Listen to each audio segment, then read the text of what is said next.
சப்போர்ட்டுக்கு. ஸோ இப்போ நீங்கள் எல்லாருமே படம் பார்த்துருக்கீங்க. உங்களுக்கு எப்படி இருக்கு படம் அப்படிங்கிறதும் நீங்கள் சொல்லுங்கள், ரிவ்யூ கொடுங்க. அண்ட் மக்களுக்கு வந்து தேட்டருக்கு வந்து படம் பாருங்கள் அப்படின்னு நீங்கள் தான் சொல்லணும். So thank you so much. இதெல்லாம் பார்க்கும்போது கொஞ்சம் சரியெல்லாம் இருக்குது. But anyways thank you so much.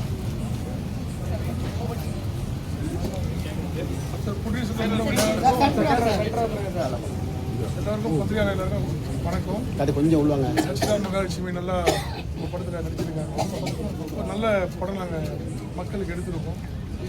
உங்கள் பத்திரிகை வாயிலாக நீங்கள் எல்லோருக்கும் நல்லா படம் பார்த்து சிறப்பாக எழுதுனீங்க. ரொம்ப மக்கள் வந்து தேட்டருக்கு பார்க்குற மாதிரி நல்லா இருக்கும். வேறு ஏதாச்சும் ஒரு நான் தான்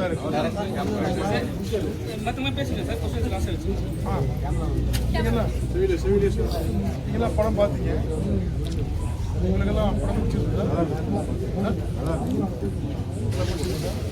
கேமராமேன் அவர்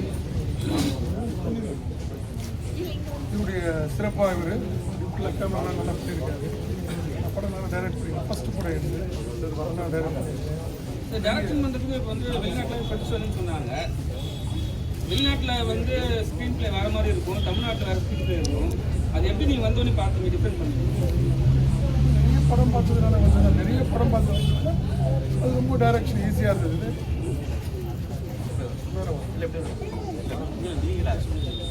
அது ஒரு பெருசாக தெரியல. நம்ம டைரக்ஷன் பண்ணுறது கஷ்டமாக ப்ரொடியூஸ் பண்ணுறது சார்? ப்ரொடியூசர் தான் கஷ்டம். ஏன் டைரக்ஷன் கார்த்தி கொஞ்சம் உள்ள வர திருப்பி கொண்டு வரதுக்குள்ள அது பெரிய பெயின் வந்து அதிகம். தேட்டர் கிடைக்காது, எல்லாருக்கும் செட்டில் பண்ணணும், ப்ராப்ளங்கள் எல்லாம் சந்திச்சு அதுக்கப்புறம் ரிலீஸ் பண்ணி வெளியே கொண்டு வரும்போது அப்போலாம் ஒரு ப்ரொடியூசர் வெளியே தெரிவார் சக்ஸஸ்ஃபுல்லாக இல்லைன்னா ஒரு படத்தோடு போயிடுவார். ஏன்னா ப்ரொடியூசர் தான் ரொம்ப கஷ்டம்.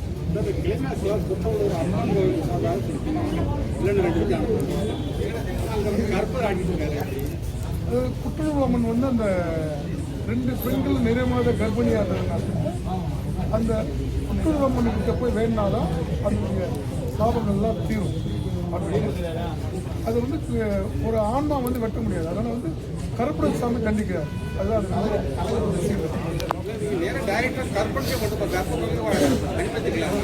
இல்லை அது பண்ண முடியாது.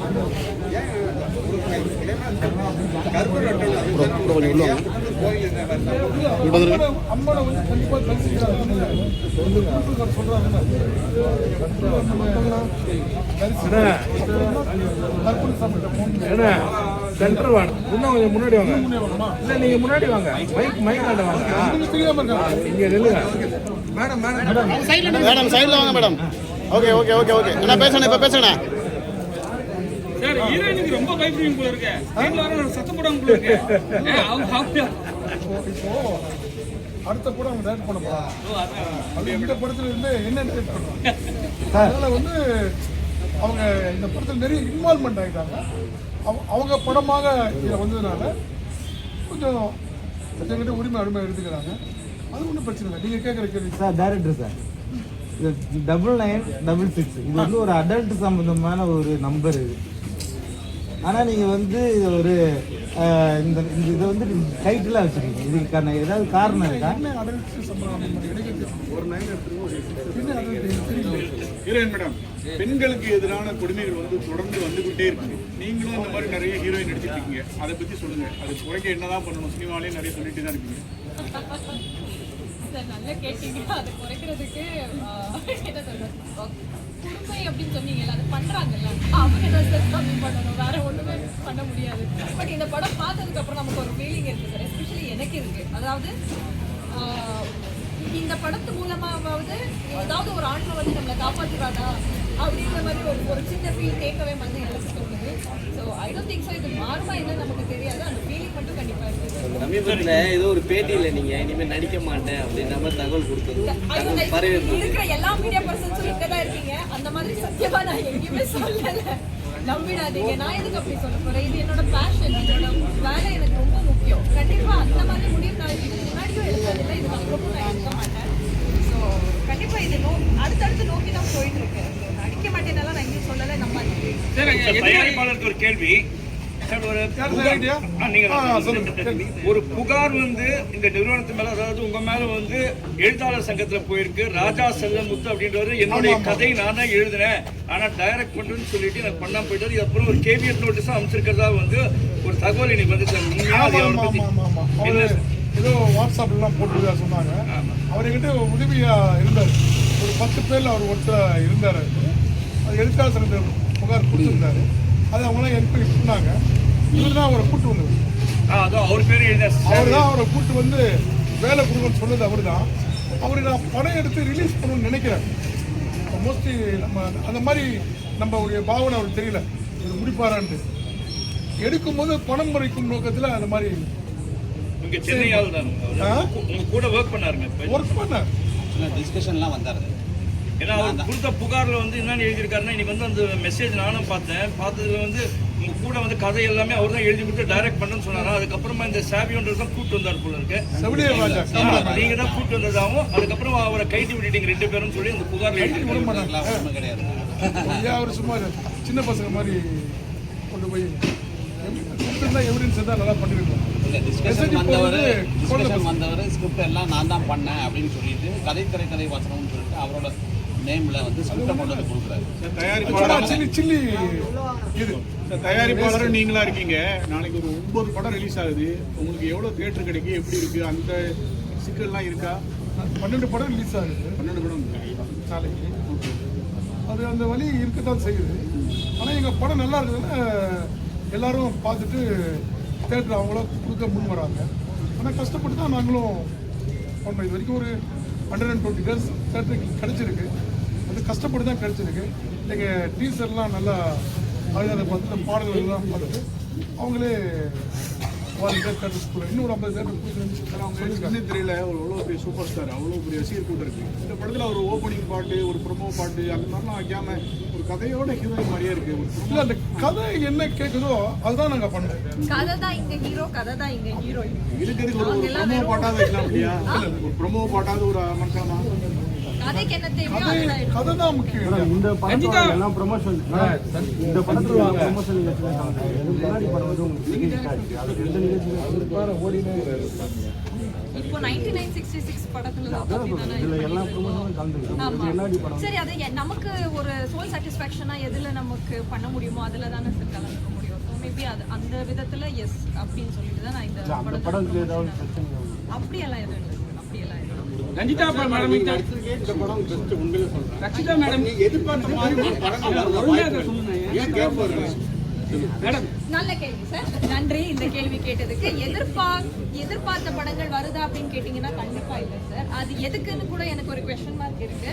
ஏன்னா நடிக்கக்கூடிய ஆர்டிஸ்ட்னு தெரியும், பெர்ஃபார்மிங் ஆர்டிஸ்ட்னு தெரியும். ஆனா என்ன எல்லாரும் என்ன சொல்லுவாங்கன்னா நம்ம இவ்வளோ நடிகர்களே இல்லை அப்படின்னும் ஃபீல் பண்றாங்க. பட் இருக்கிறவங்கள பார்க்க மாட்டேங்கிறாங்க. ஸோ கொஞ்சம் அந்த மாதிரி ஒரு பெர்செப்ஷனை தாண்டி பார்த்தாங்கன்னா மேபி எங்களுக்கும் நல்ல நல்ல ஸ்டோரிஸ் வரும் அப்படின்னு இருக்கு. ஆசை இருக்கு, பார்க்கலாம் சார். அது யூனிவர்சிட்டியில சொல்லிட்டு விட்டுறலாம், பார்க்கலாம். உங்ககிட்ட நிறைய கதை எடுத்து வரும்போது நீங்க கதை நிறைய அவாய்ட் பண்றீங்கன்னு சொல்லிட்டு ஒரு விஷயம் போயிட்டு இருக்கு. ஆமா, எதனாலனா நீங்க இப்ப சொன்னதுனால தான் போயிட்டு இருக்கு. எதனாலனா உங்ககிட்ட கதை சொல்றவங்க எல்லாமே கிளாமரா கேக்குறாங்க, ஆபீஸ் கிளாமரா வேணும்னு சொல்லிட்டு சொன்னனால நீங்க அவாய்ட் பண்றீங்க. குடும்பத்து படம் நடிக்கிறதா சொல்ல ஒரு விஷயம் போயிட்டு இருக்கு. அது உண்மையா பொய்யா? சார், எனக்கு எந்த கதாபாத்திரம் எனக்கு பிடிச்சா நான் கண்டிப்பா அது செய்வேன். எனக்கு பிடிக்கணும் அப்படிதான். அது இப்படிதான் இருக்கணும் அப்படிதான் இருக்கணும்னு இல்லை. அந்த கதாபாத்திரம் நான் பண்ண அது நல்லா இருக்கும்னு எனக்கு தோணணும் முதல்ல. அப்படி இருக்கும்போது நான் கண்டிப்பா பண்றேன். இதுல வந்து 2 ஹீரோயின்ஸ் தான் இருக்கும். ஸோ இதுல மேபி நான் கொஞ்சம் ரொம்ப ஃபெமிலியர் ஆயிருக்கேன் அப்படிங்கிறதுனால தான் கொஞ்சம் ப்ரொமோஷன் அப்படிங்கிற லெவலில் போயிட்டு இருக்கு. பட் 2 பேருக்கும் ஈக்குவலாக தானே இருக்கும்.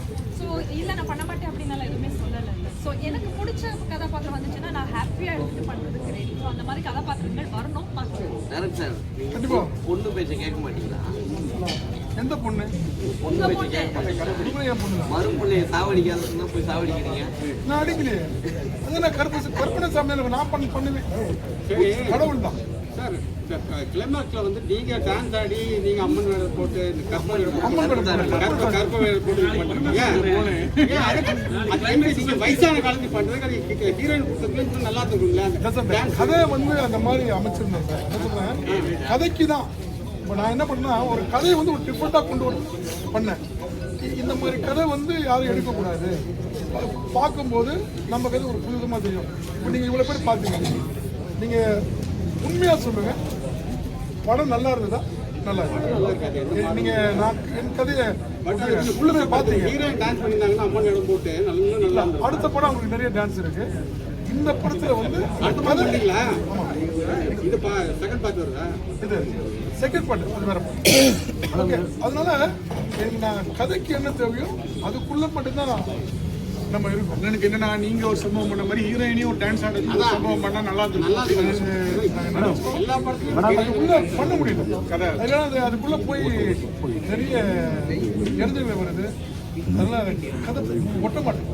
நீங்க புத்திசம் எல்லாம் ஃபாலோ பண்ணீங்களா? செகண்ட் ஹாஃப்ல பாத்தீங்கன்னா புத்திசம்க்கு அவ்வளவு இம்பார்ட்டன்ஸ் கொடுத்துருக்கீங்க. இல்லை சார், இது என்னன்னா புத்த கடவுள் நம்மளுடைய தமிழ்நாட்டை சேர்ந்தவர். அவரை கூட்டு போயிட்டாங்க வெளிநாட்டுக்கு. இந்த புத்தரை உணர்த்துறதுக்கு அதை இங்கே அதை கொண்டு வரணும். அந்த புத்தால என்னென்னலாம் இருக்குன்னு ஒரு சிறப்பாக ஒரு புதுமாக காமிச்சிருக்கோம். நம்ம தமிழ் கடவுள் கிட்ட இல்லாத புத்தர் கிட்ட இருக்கு. அவருக்கு தமிழாக இருக்கும். புத்தர் இங்கே உள்ளதுதான். கடவுளே கிடையாது தெரியுமா? புத்தர் கடவுளா சார்?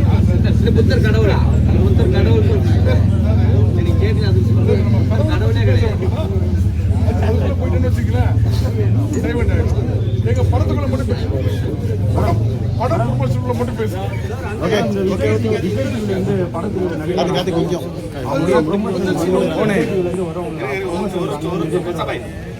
கொஞ்சம் முதல் வந்து ஸ்ரீலங்காவில் எடுத்துருக்கோம், மைசூரில் எடுத்துருக்கோம். அந்த மைசூரிய வில்லேஜ்லாம் புத்தா அந்த வில்லேஜுக்குள்ளே எடுத்துருக்கோம்.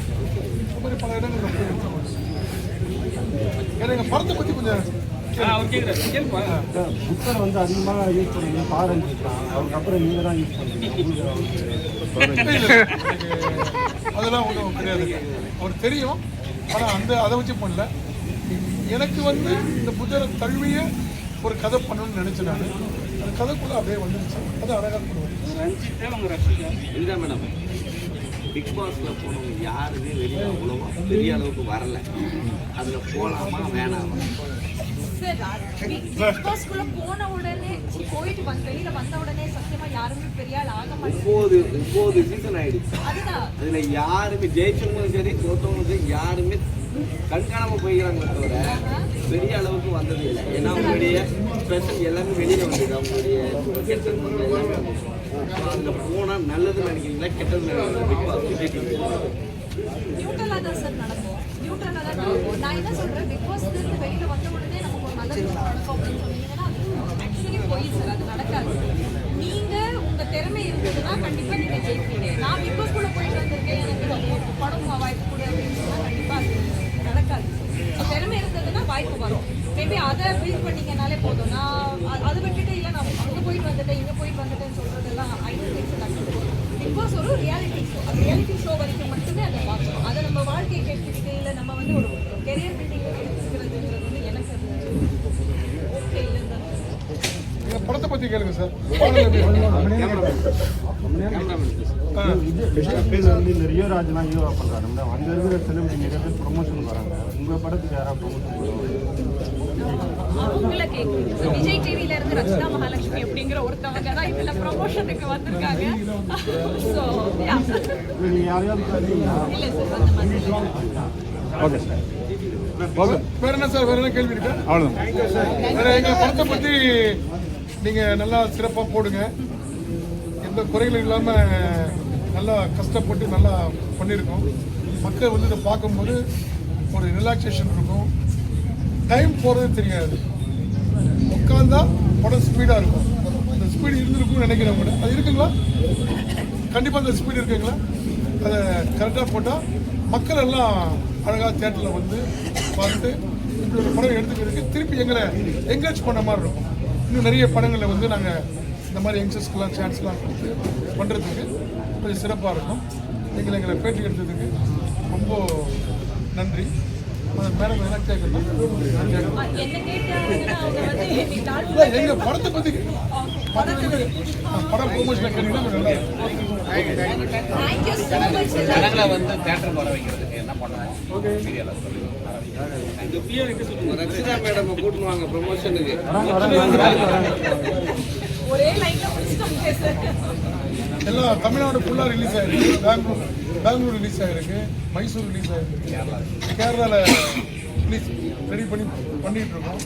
இதுக்கப்புறம் உலக நாடுகள்லாம் பண்ணுறதுக்கு பிளான் இருக்குது. ஸோ அது சிறப்பாக உங்களை மாதிரி பத்திரிகையாளர் சப்போர்ட் இருந்ததுன்னா எங்களை மாதிரி புது டைரக்டர்ஸ்லாம் இன்னும் நிறைய எடுக்கிறதுக்கு நல்லா இருக்கும். நீங்கள் உலக நாடெல்லாம் போகும்போது கேமராமேன் எல்லாரையும் கூப்பிடுங்க, நாங்கள் வந்து எடுக்கிறோம். இல்லை உங்களுக்கு பெரிய ப்ரமோஷனாக இருக்கும் இன்னும். கண்டிப்பாக எல்லாரையும் புது ஃப்ளைட் நம்ம போயிடலாம். அது எனக்கு அந்த இது வந்துருச்சுன்னா கண்டிப்பாக நல்லது. Okay, thank you. எல்லோருக்கும் வணக்கம். எங்களுடைய 9966 சார்பாகவும் எங்கள் நடிகர் சார்பாகவும் டெக்னீஷியன் சார்பாகவும் உங்கள் எல்லாருக்கும் நன்றியை தெரிவிச்சு. Okay, thank you.